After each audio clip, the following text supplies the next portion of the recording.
There was a moment when I realized I'd been spending my whole life apologizing for being myself. Apologizing for the things I loved, for how I saw the world, for how I wanted to spend my free time, for wanting to explore life even if I didn't know where it would lead. Until I understood that living like that was a quiet way of disappearing. And I've disappeared too many times already.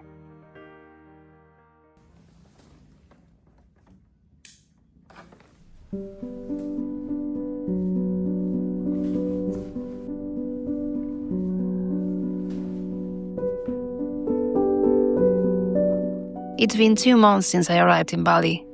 Though times feels different when you're on a summer clothes every day and the air smells like frangipani and incense.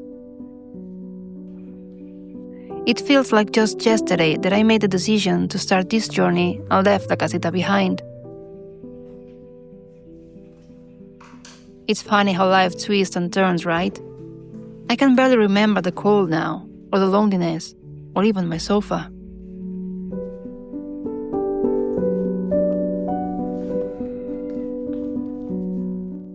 Back then, I had so many doubts and fears, so many questions thrown at me by others, but I stuck to my plan, and now I can see it was the best choice I could make.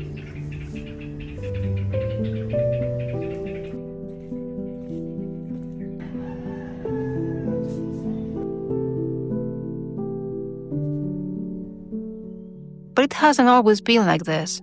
I mean, making choices and showing up without worrying what others might think, without justifying myself, often swimming against the current. Accepting that I had a head full of birds in a world made of concrete and clocks took time. A lot of time.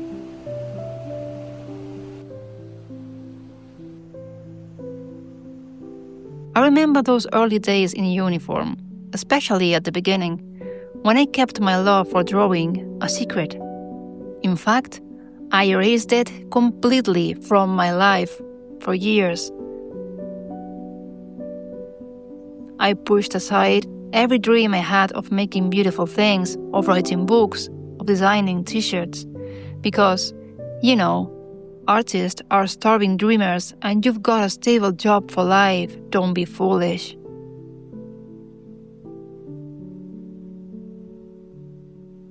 The first time I tried to walk away from that narrative, to choose a different path, it didn't fully come from me. Everyone assumed I was leaving the police to follow my ex-husband's job. Like a good woman, I guess. Because the idea of drawing things wasn't going to get me anywhere. And the sad thing is, back then, I accepted that version. I nodded. I let them be right. I admitted out loud that yes, I was leaving because he had to leave.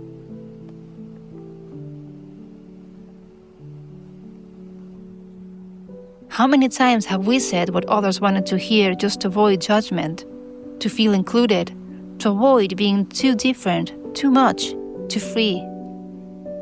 How many times have we made excuses or even gone through with things we didn't want just to avoid disappointing someone else? And in trying to keep others happy, we end up making ourselves small. We dilute who we are. We shrink. Sometimes we even disappear.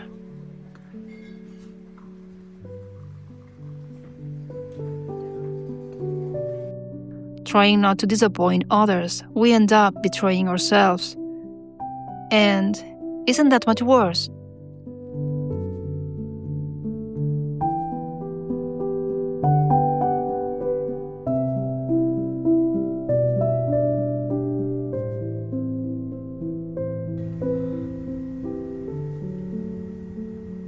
As you might guess, that first attempt didn't work out. I ended up going back to the police. But this time, I made a different promise to myself. That no matter what, I'd keep showing up as me, fully me.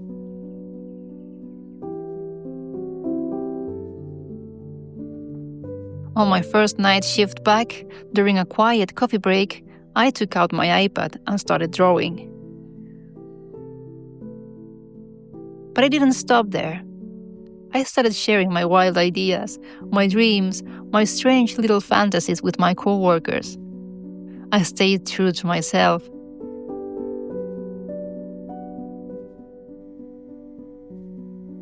It wasn't always easy. Of course, not everyone's going to like you. And sometimes, when you show up as your full self, it stirs something uncomfortable in others, and they push back. My work was learning to let that be okay, to stop justifying my existence. And I can honestly say it was worth it.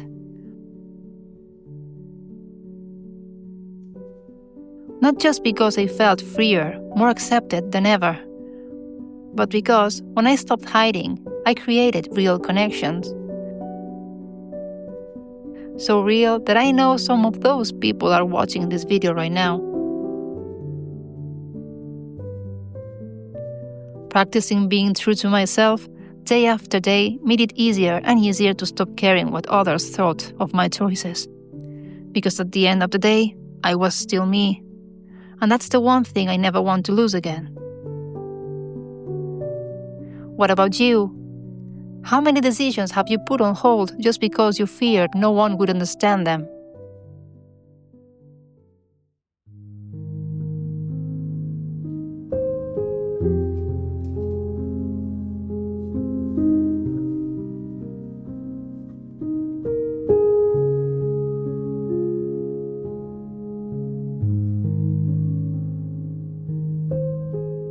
As you can see, I'm leaving. I divided this trip into different chapters, and this week marks the end of the first one.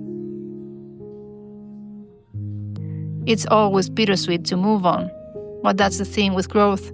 You don't get to stay in one place.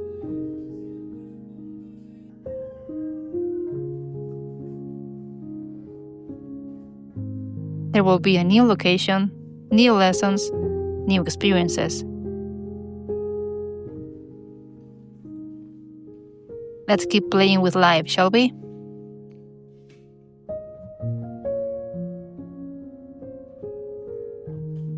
Have a beautiful week. Sending you so much love. Goodbye.